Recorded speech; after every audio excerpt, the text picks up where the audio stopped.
Hey there, if you use ADP for payroll but QuickBooks for your accounting, you need to make sure those paychecks are recorded correctly so your profit and loss stays accurate.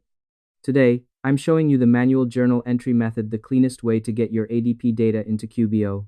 Let's dive in. Step 1. Get your ADP report.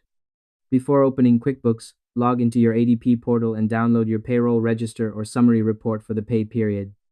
You'll need four numbers: gross wages, employer taxes, employee withholdings, and the total net pay. Step 2. Create a new journal entry. In QuickBooks, click the plus new button in the top left corner and select journal entry. Set the journal date to the actual pay date on your ADP report. For the journal number, I like to use something like ADP payroll date for easy searching later. Step 3. Record the debits. On the first line, select your payroll expenses wages account and enter the gross pay as a debit.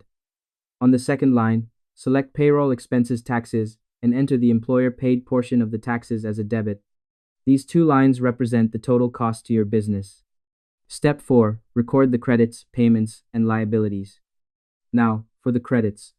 On the third line, select your checking account and enter the total net pay, the actual amount that left your bank, as a credit.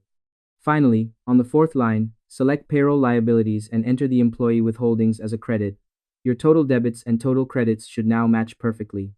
Step 5. Review and save.